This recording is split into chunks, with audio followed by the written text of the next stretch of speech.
Broadcasting live. It's America's longest running talk show on computers. It's Computer America, bringing you the biggest names in technology with guest interviews, new products, and your emails. Listen live at computeramerica.com on any device around the world.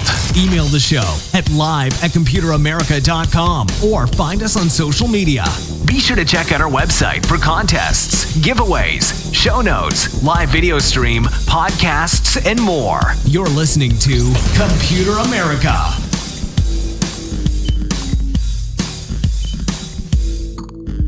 Hello and welcome into the Computer America show, everyone.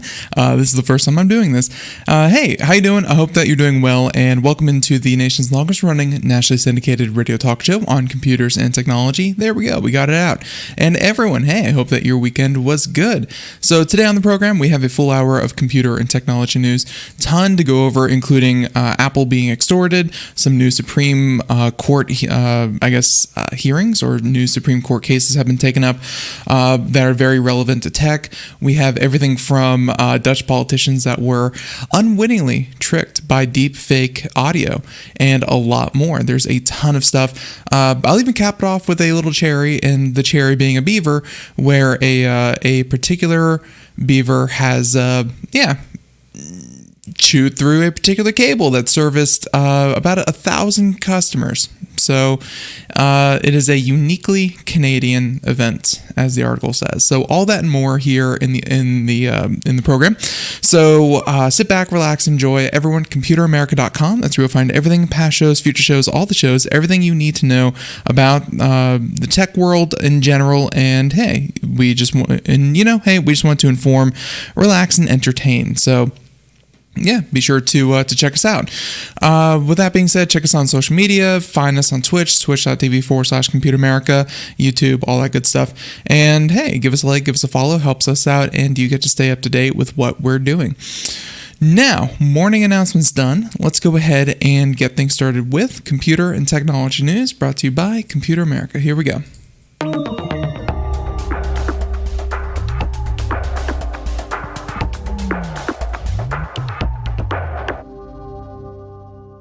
So I think our first story is going to be this one because, hey, we just mentioned Twitch, and I'm actually very pleased with what Twitch is doing with their bot problem, because just like social media in general, yes, while Twitch is generally a live streaming platform where people live stream themselves doing various activities, primarily gaming, but otherwise it is still social media to an extent.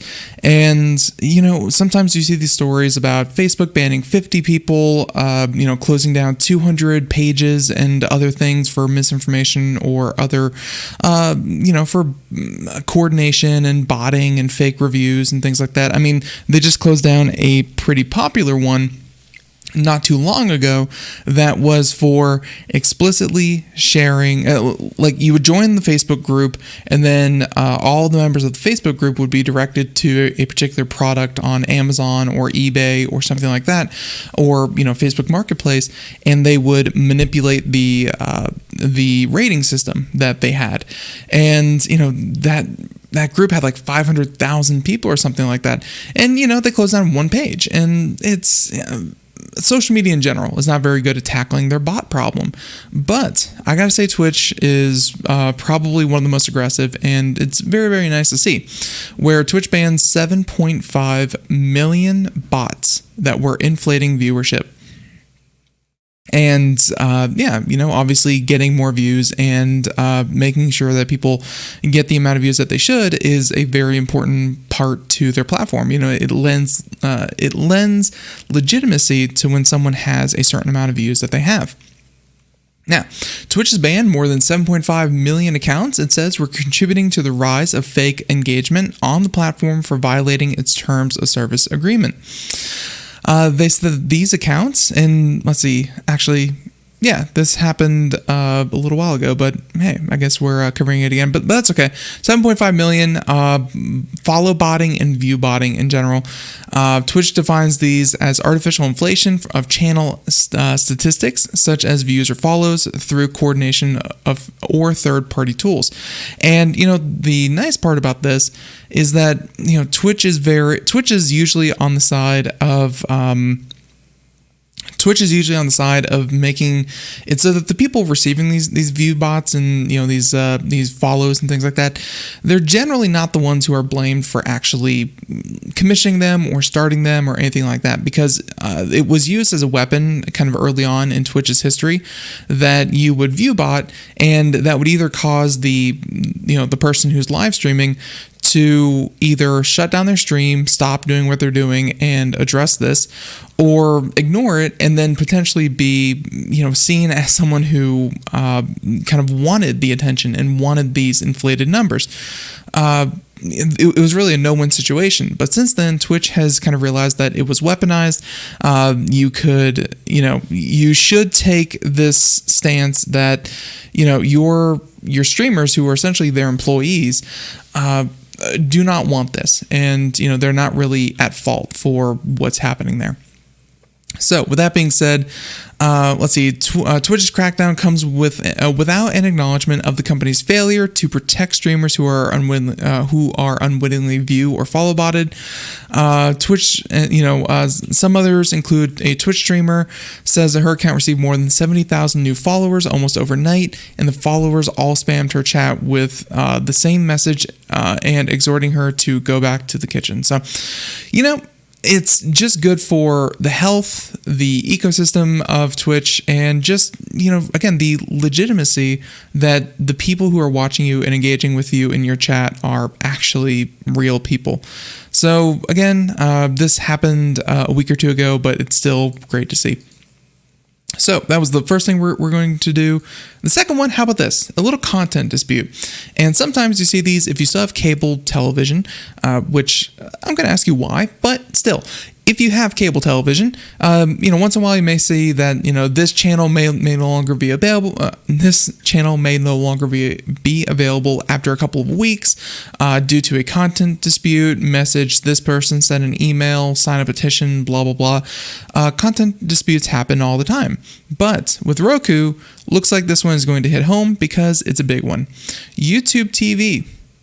And YouTube in general is a very lucrative part of a lot of streaming services. But it looks like Roku is trying to take a stand against Google.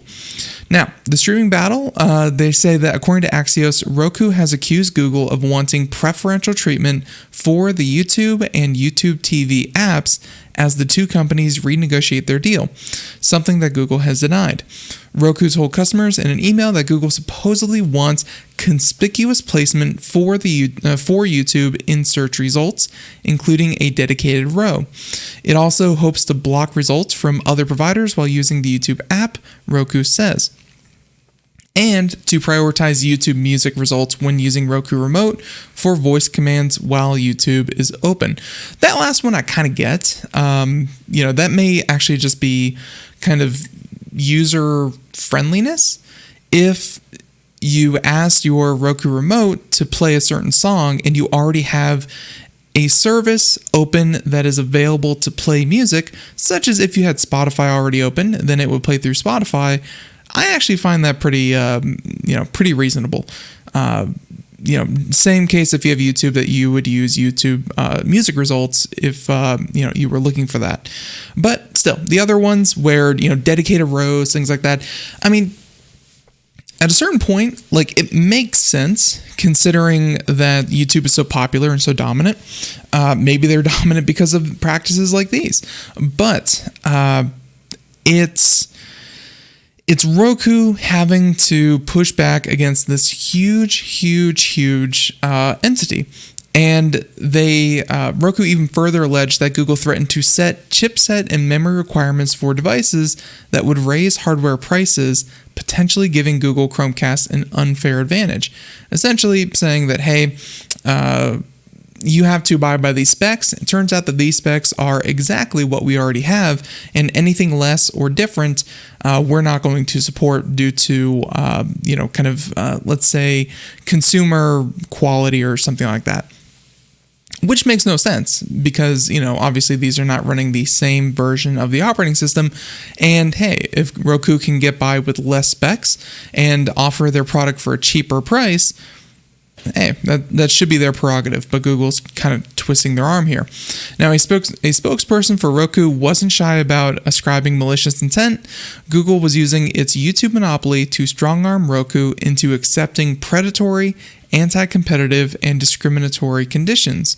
And the representative argued.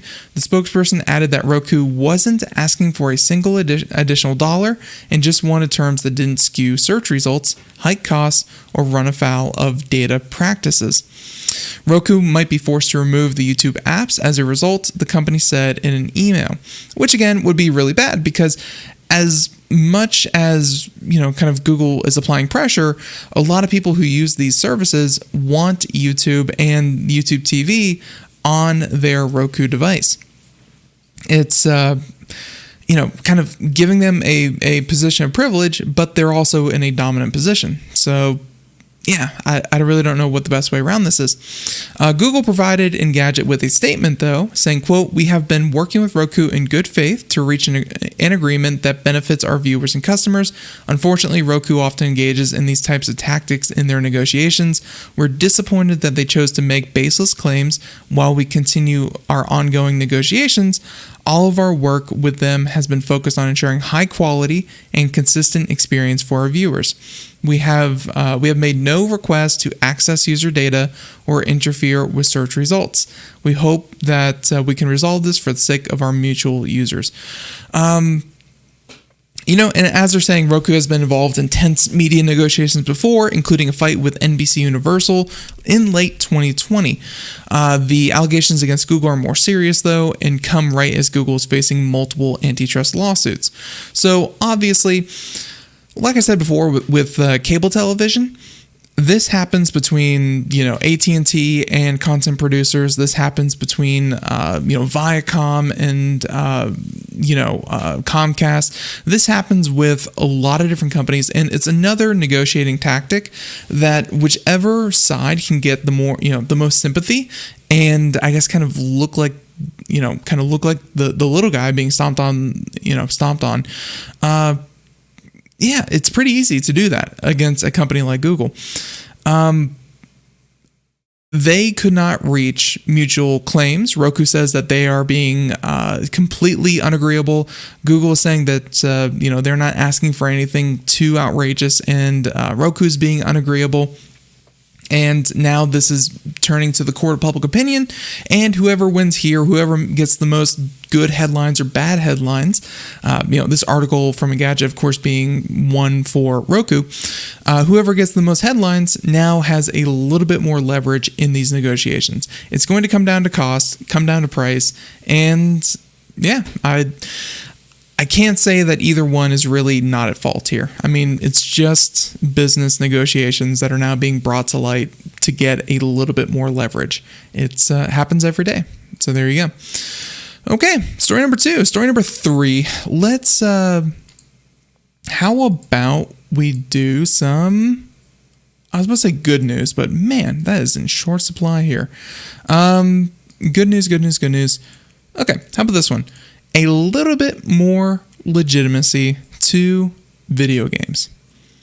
And this is a cool one, where Colette, which is directed by Anthony Giacchino, Well, it won an Oscar last night. That's right. The Oscars were out. And by the way, actually fun little aside just about the Oscars. I was looking into, don't ask why, I was looking into purchasing an Oscar, like an actual legitimate Academy Award, kind of Oscar trophy. I was like, there has to be one for like, outstanding boom work in a motion picture, something that, while I respect that they are the best in their field and they were acknowledged for it, maybe an Oscar that was not really noteworthy. But I found out something, and I thought this was pretty interesting, that you can only sell an Oscar for $10. It costs $400 to make one because they are plated and they're kind of made out of knockoff material. They're not solid gold or anything like that. They cost $400 to make, and the most you are allowed to list one for is $10. And if you try to sell one for more than that, then the Academy or whoever the heck who actually makes the Oscar trophies, and of course the Academy who gives them out, can actually sue you and prevent you from making anything more than $10. And I'm sure there's going to be more damages beyond that. So if you're ever wondering why there aren't more Oscars kind of floating around on eBay or anything like that, it's because you're only allowed to sell them for $10. They in like 1990 they were proven to be a part like the Academy's intellectual property, and they value it at $10, so you can't go anything more than that. And again, because it's their property or their copyright or trademark or patent or whatever it is, you can't sell it for more than $10. So I thought that was a fun aside. Obviously, anyone who receives an Oscar, it's going to be worth more than $10 to them, but in any kind of public auction or anything like that, you're not allowed to sell an Oscar. So, I found that interesting. And so with that being said, the film that won this Oscar, Colette, was actually originally produced by Oculus Studios.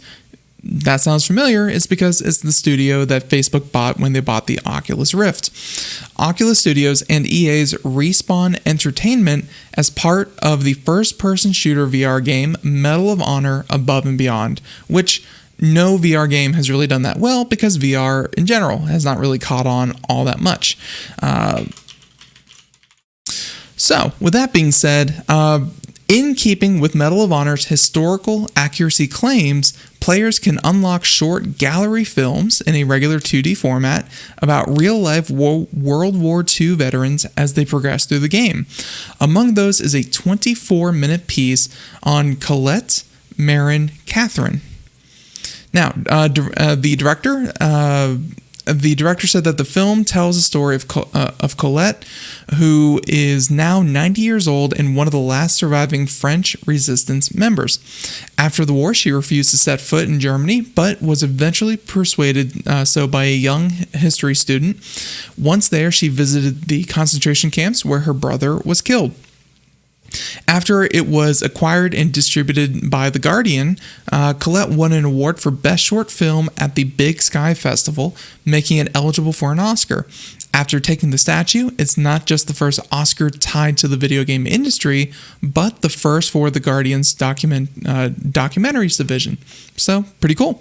The real healer, and it kind of gives this whole statement here, but I'm sure it was a very moving piece. I have not seen it myself, but this was, again, a short film produced for a video game, which was then distributed outside the video game and won an Oscar because of it. Because it was, a really, really nice piece of cinema. So, yeah, a little bit more legitimacy to video games and the medium and what they're trying to do with that whole thing.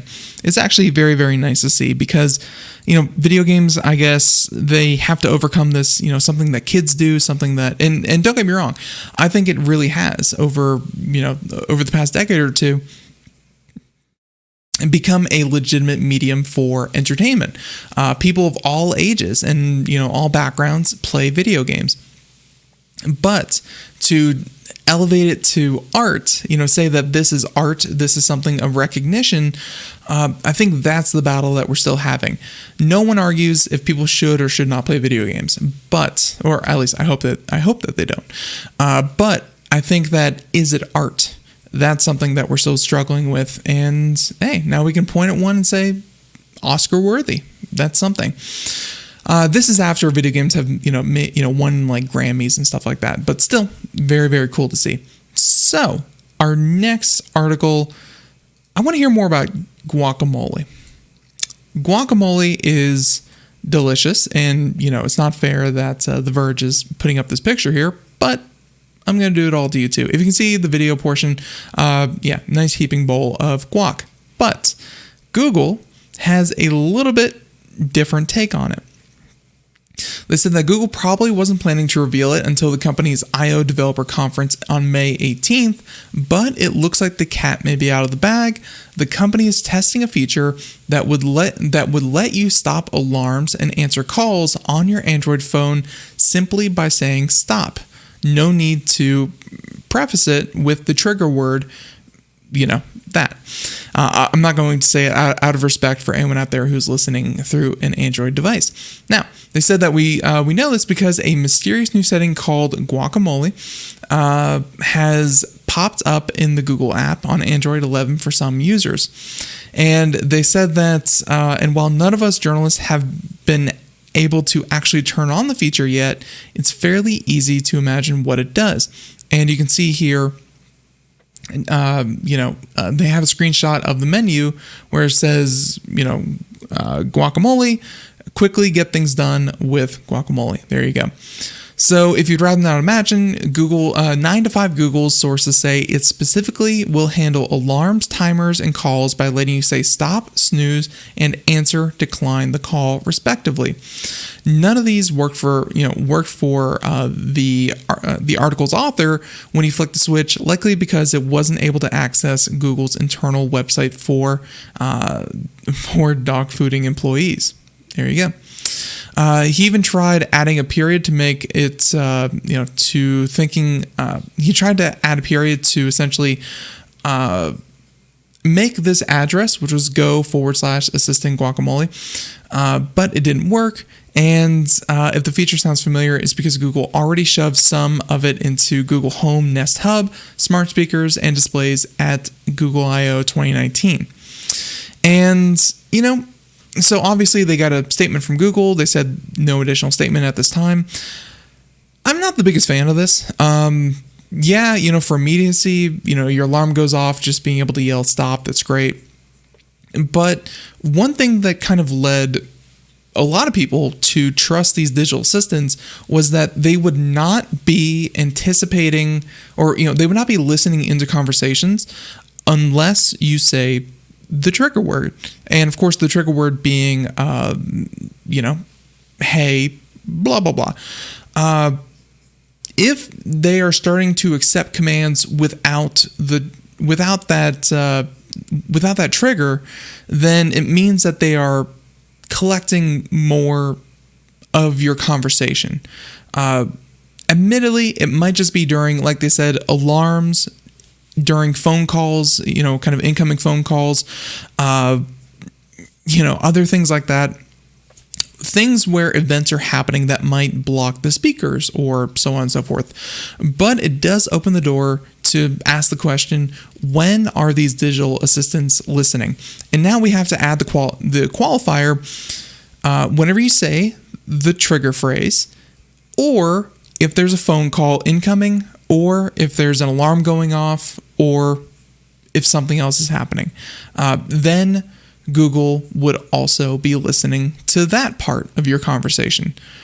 I'm not a fan. I wish that they kept it behind that at least veiled attempt to protect users' privacy, but it looks like they're going back on it now either way. So, not a fan. I hope that, I know that it will be opt-in or opt-out, but I hope it's not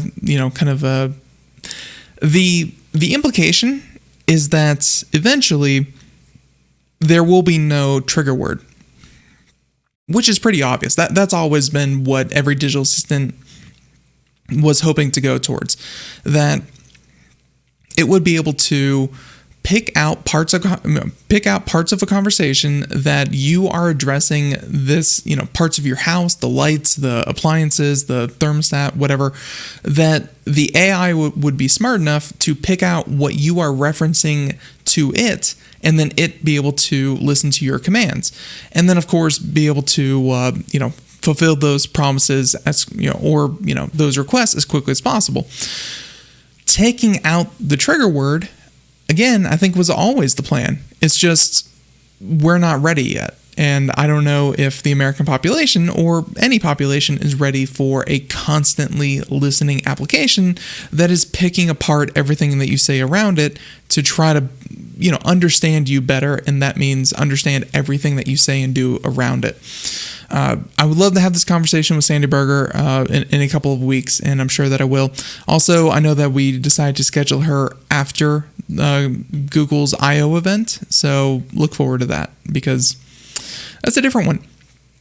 So, speaking of different ones, how about this story?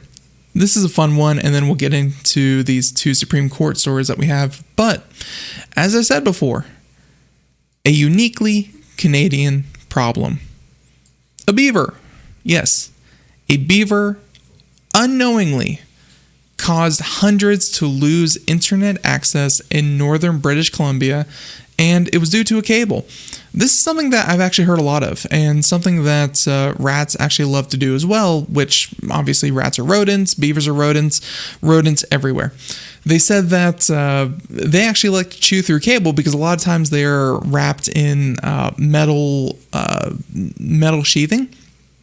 And that's actually great for wearing down their teeth that are constantly growing, and beavers do it as well to, of course, dull their teeth. Now, with that being said, TELUS, T-E-L-U-S, is the carrier who's been damaged by this, says that a uniquely Canadian turn of events affected 900 customers. And they said that in a statement, TELUS spokesperson wrote that in a very bizarre and uniquely Canadian turn of events, crews found that a beaver chewed through the cable at multiple points, causing internet to go down on Saturday at about 4 a.m. If you're ever wondering what beavers are doing, turns out it's telecommunications disruption. So they're saying that our team located a nearby dam, and it appears that the beaver dug underground alongside the creek to reach our cable, which is buried about 3 feet underground and protected by 4.5-inch thick conduit. The beavers first chewed through the conduit before chewing through the cable in multiple locations, because beavers know no mercy. The spokesperson said that a photo from the site appears to show the beavers using TELUS materials to build their home. She said the image shows fiber marking tape, usually buried underground on top of their dam, which you can see the tape right there. So crews brought in additional equipment and technicians to help with the cable and determine how far the damage continued up the line. The statement said that the conditions were changing because the ground above the cable is partially frozen. The company said it fully restored service around 3:30 p.m. on Sunday, and it had warned that cell phone service in the area was likely to be spotty until the cable was repaired. So I'm sure a bypass, bury it a little bit deeper. I don't know what you really do about a beaver tearing through your cables, but yeah, hopefully maybe just deeper holes would be the answer to that. But there you go. Beaver chewing through cable.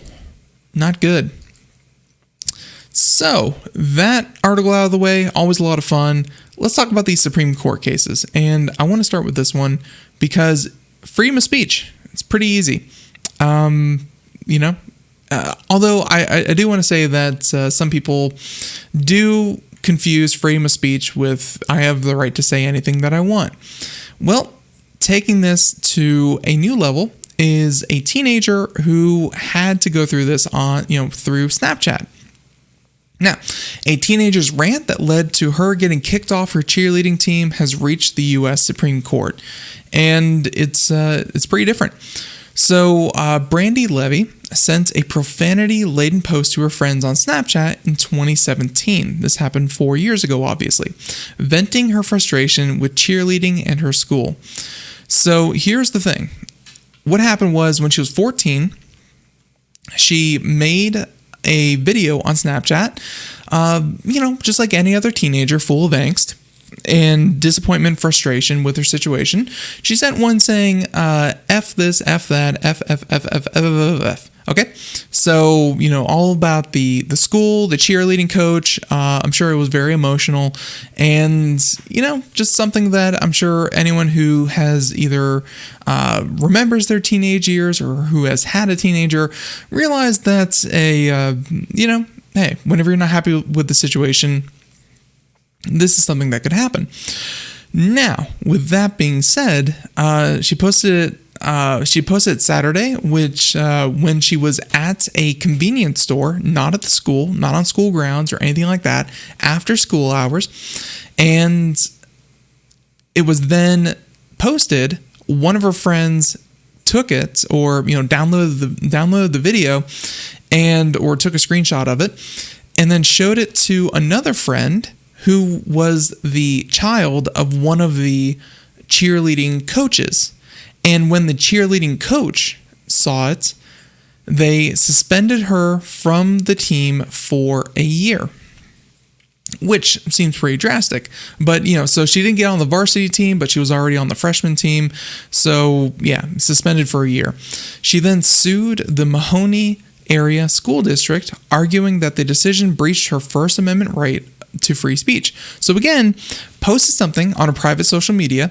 It was then shared with people who were in a position to retaliate, but it was not on school grounds. It was about the school, but it didn't happen during school hours.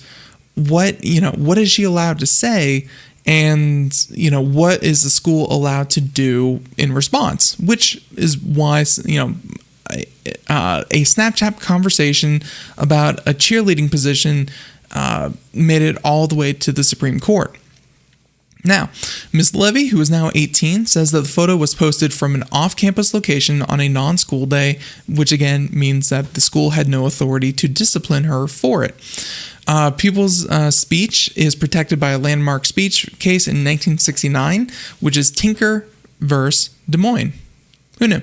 When pupils wore black armbands to protest the Vietnam War. The court in that case ruled that the pupil's speech was protected as long as it didn't cause material or substantial disruption to the school. Makes sense.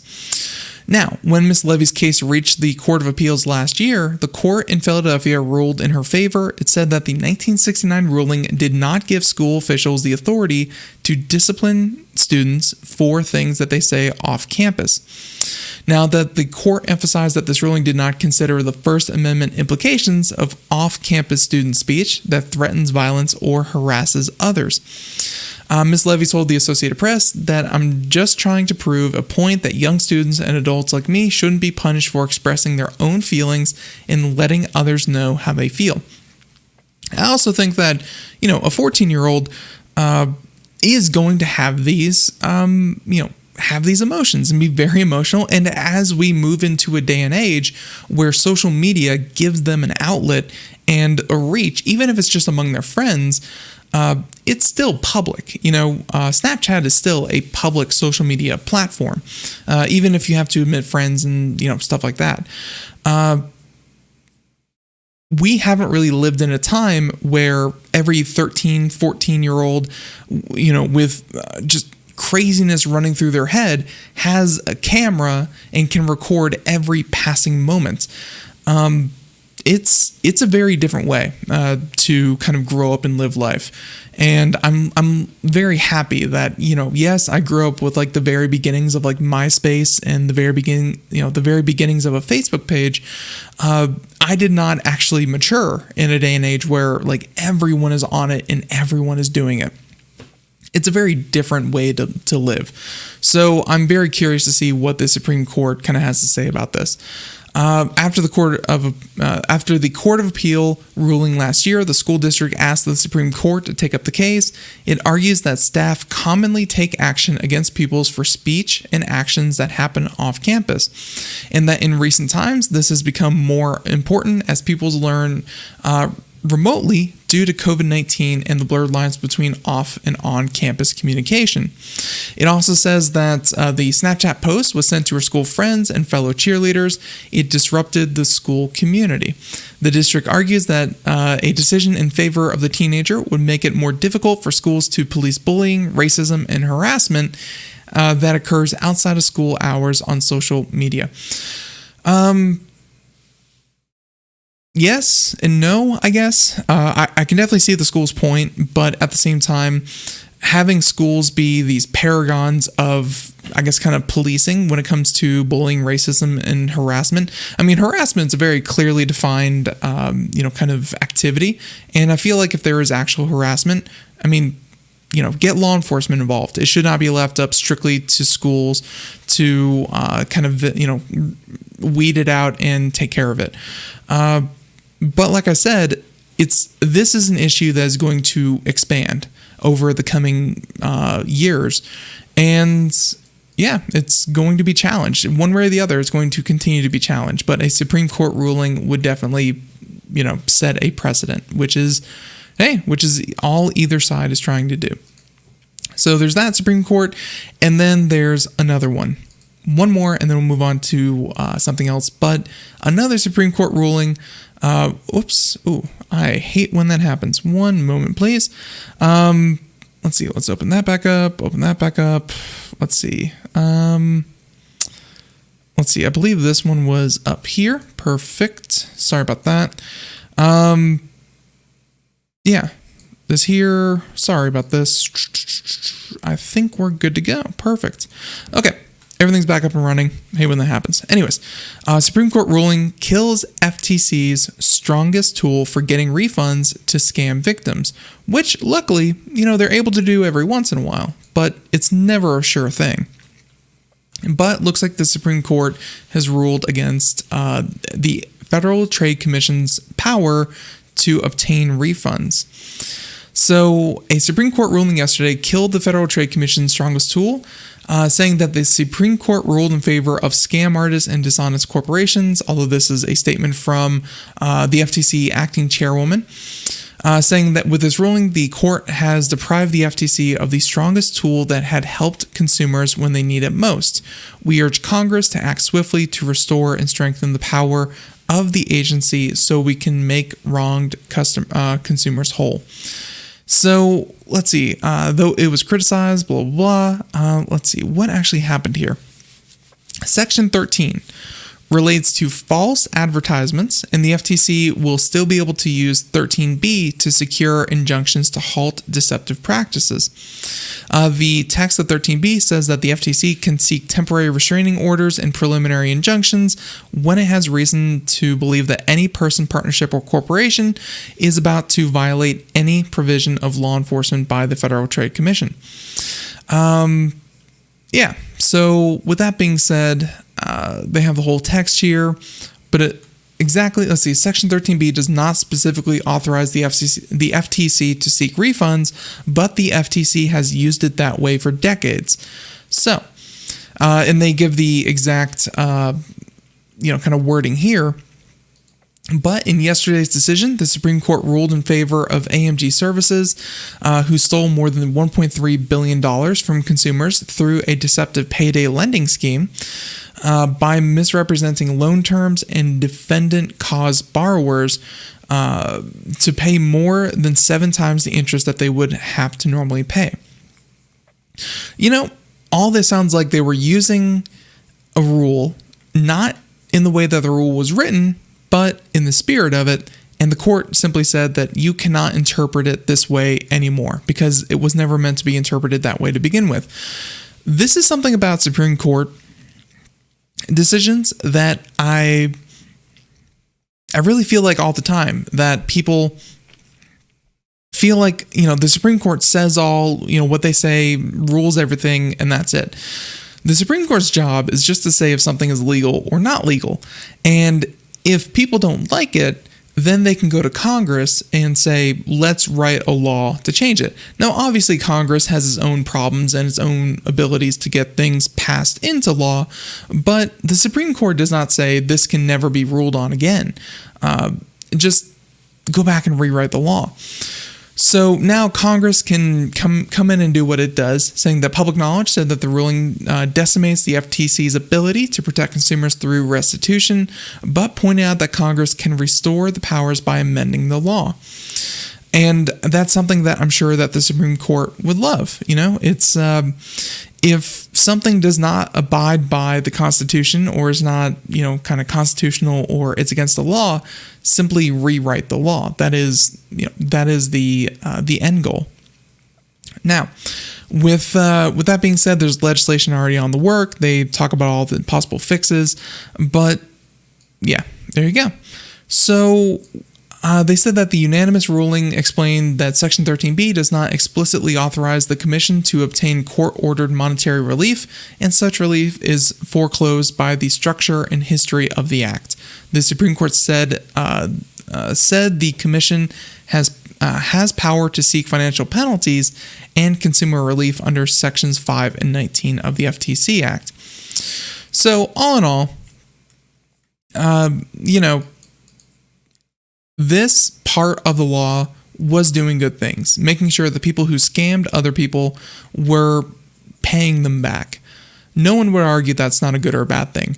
What the court is arguing is that this section was being used inappropriately, and they need new tools, new rules, new laws that they can abide by to change this. So there you have it. Pretty easy stuff. Makes a lot of sense. So we're going to go ahead and continue on from the Supreme Court ones, which I always find fascinating, but there you go. How about we should talk about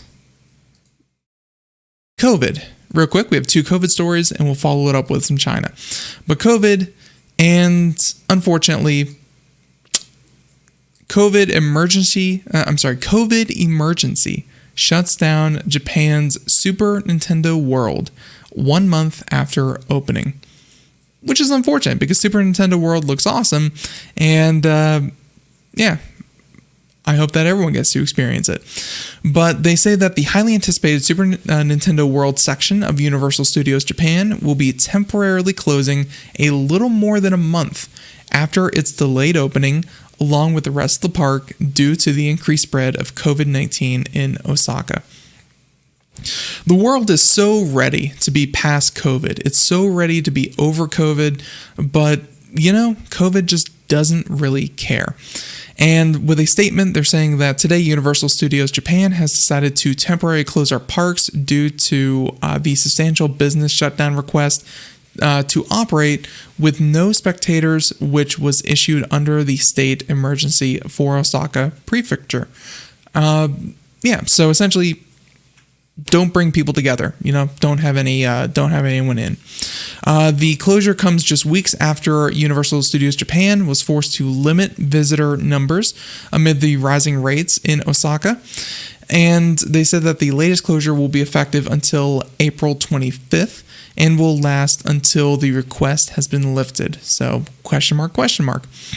Osaka has logged over 1,000 new coronavirus cases per day for the last 4 days, contributing to a total of 72,000 confirmed infections among 2.7 million people in Japan.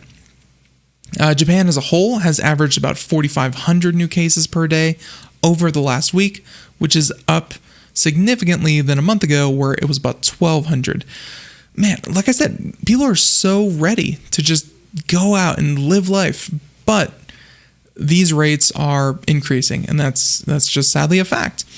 The opening of Super Nintendo World, originally planned for summer of 2020, was initially delayed until February 2021, but they were hoping March 18th they'd be good to go. Turns out, not so much.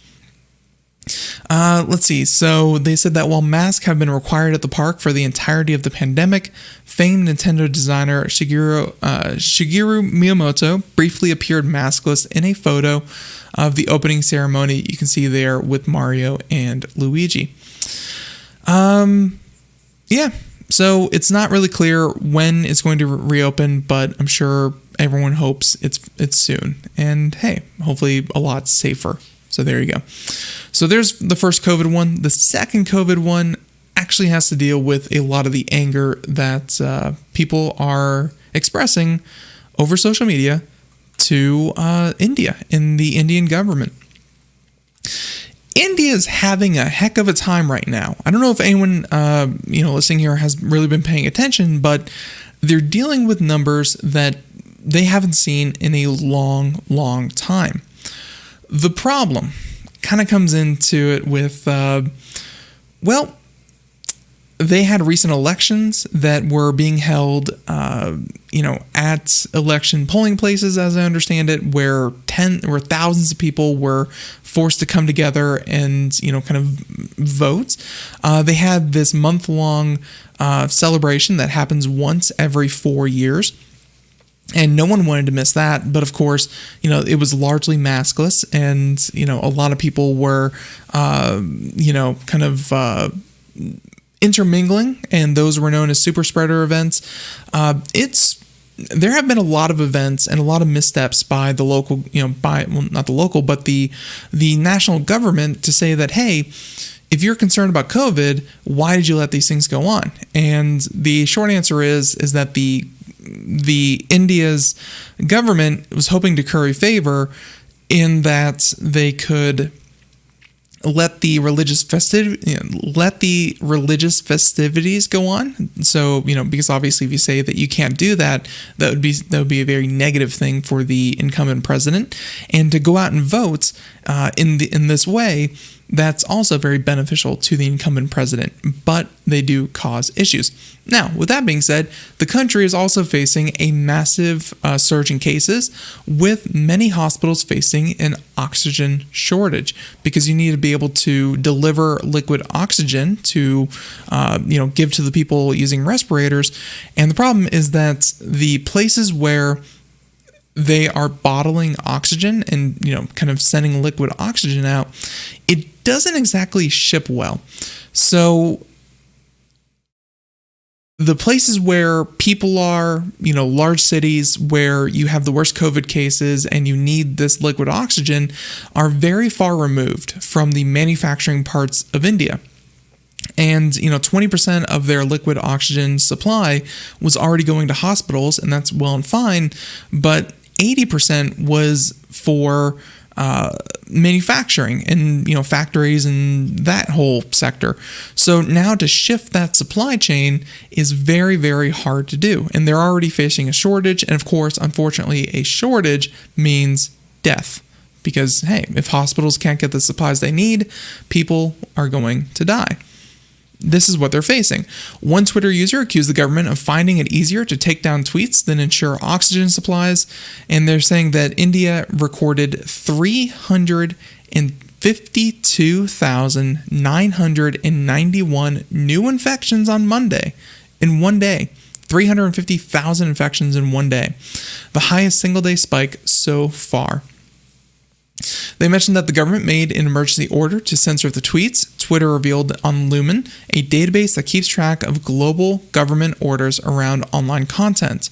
So, yeah, instead of dealing with the backlash and trying to do this kind of thing, well, and don't get me wrong, I'm sure it's walking and chewing gum at the same time.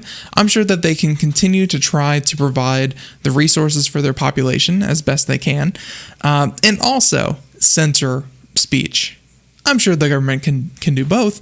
Still, Twitter did not specify which content it had taken down, but media reports say it includes a tweet from a politician in the West Bengal holding prime minister, directly responsible for COVID deaths from an actor criticizing Mr. Modi for holding political rallies while the virus raged. Twitter said it reviewed content when it received a valid legal request.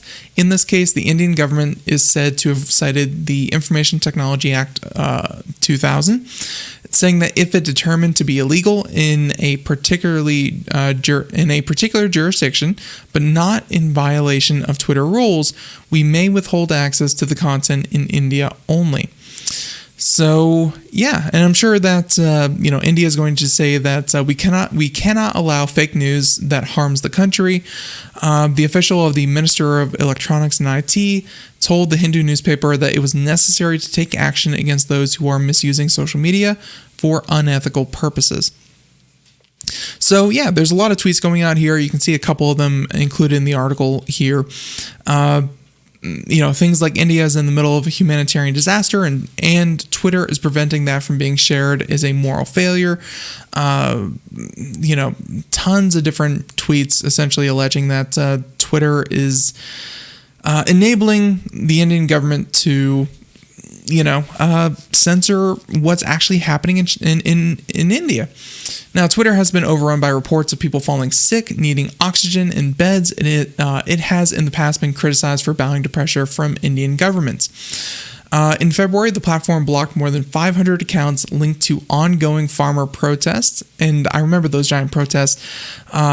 If Twitter had not complied, it would have meant jail time for Twitter's employees in India, which obviously holding Twitter's employees for responsible for what individuals say on the platform is pretty egregious in its own right, for India to kind of do that whole thing. But still, let's see real quick. There we go. Okay, so with that being said, earlier this year, the Indian government believed that it had beaten the virus. New cases had fallen to 11,000 by mid-February.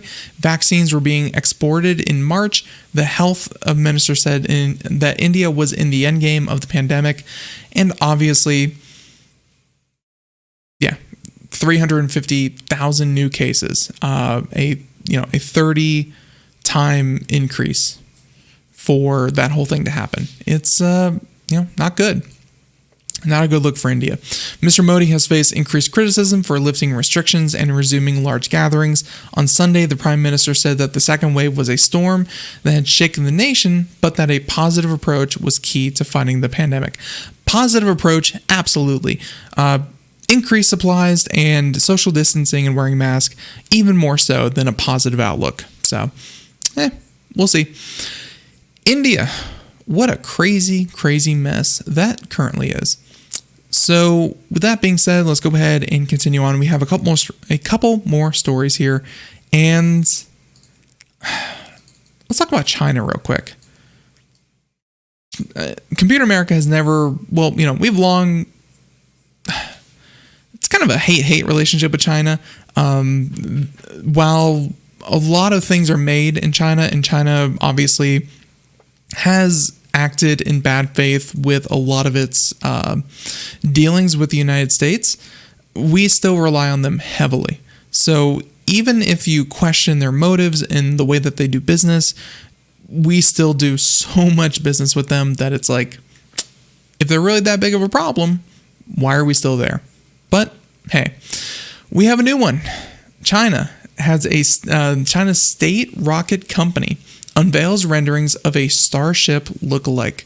So essentially, reverse engineering what is essentially SpaceX. Saying that this weekend, China celebrated its 6th National Space Day in Nanjing, a capital city in one of the country's eastern provinces. And as part of the festivities, Chinese space officials highlighted the Chang'e 5 mission's recent return of lunar samples, some of which were on display, and this also includes China's first Mars rover, which is scheduled to land on the Red Planet in May. A booth operated by China's main state-owned rocket manufacturer also spotlighted the potential for suborbital point-to-point transportation. This is a concept in which a vehicle launches from Earth, flies into suborbital space, and touches down halfway around the world in less than an hour. It'd be pretty cool Yeah, but obviously, sending a rocket every time you want to do that and having that much waste, not that efficient. But hey, if you could do it reusably and reliably, then you just have to pay for rocket fuel, which is still, a couple $1 million, but pretty doable. The promotional video captured and shared on the Chinese social network Weibo shows two different concepts for achieving that. And what is interesting about the video, and which they have a mirror on YouTube in the article, is that the first concept looks strikingly like SpaceX's Starship vehicle. It shows a large vehicle capable of vertical takeoff and vertical landing. Sounds familiar? Yeah, not a lot of companies are able to do that except for SpaceX. The concept is notable not only for its appearance, the vehicle's exterior is shiny, and the stainless steel structure of Starship, but in its function as well.